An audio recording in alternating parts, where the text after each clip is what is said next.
भारत रूस संबंधों में नई दिशा। रूसी संसद अध्यक्ष वोलोदिन की भारत यात्रा। भारत और रूस के कूटनीतिक और संसदीय संबंधों में एक नया अध्याय जुड़ रहा है। हाल ही में रूस की संसद के निचले सदन डूमा के अध्यक्ष व्याचेस्लाव वोलोदिन भारत की यात्रा पर आए। यह यात्रा सिर्फ एक औपचारिक दौरा नहीं थी, बल्कि इसमें कई महत्वपूर्ण रणनीतिक मुद्दों पर चर्चा हुई, जो भारत रूस संबंधों को और अधिक मजबूती प्रदान कर सकते हैं। रूस के करीबी सहयोगी वोलोदिन का भारत में भव्य स्वागत। लोकसभा अध्यक्ष ओम बिरला के निमंत्रण पर रूस के डूमा अध्यक्ष व्याचेस्लाव वोलोदिन भारत पहुंचे, जहां उनका संसद में भव्य स्वागत किया गया। भारत और रूस के बीच वर्षों पुराने रिश्ते रहे हैं और इस यात्रा ने इन संबंधों को एक नई दिशा देने का कार्य किया।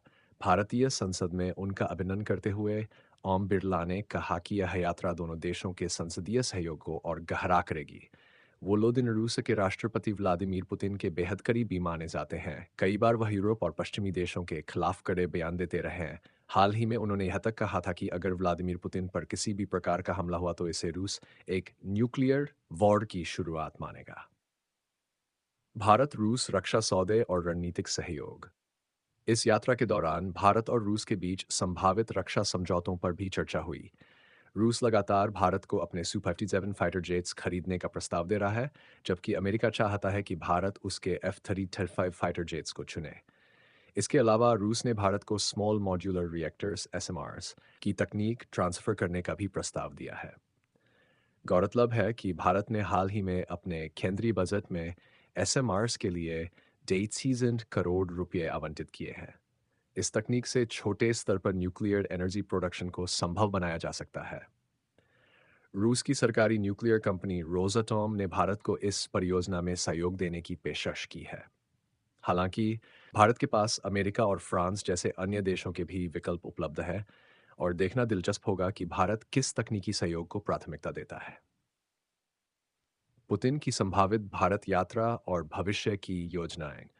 रूसी संसद के अध्यक्ष वोलोदिन की यात्रा को रूस के राष्ट्रपति व्लादिमीर पुतिन की संभावित भारत यात्रा के लिए जमीन तैयार करने के रूप में देखा जा रहा है।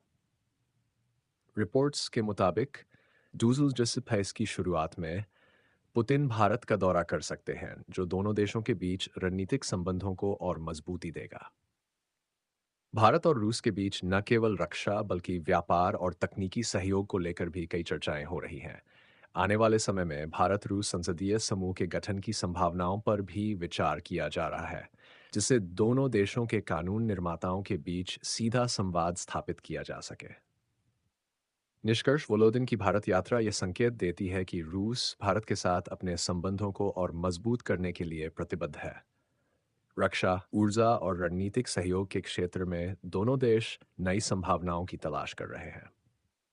पुतिन की आगामी यात्रा इस दिशा में एक महत्वपूर्ण कदम साबित हो सकती है।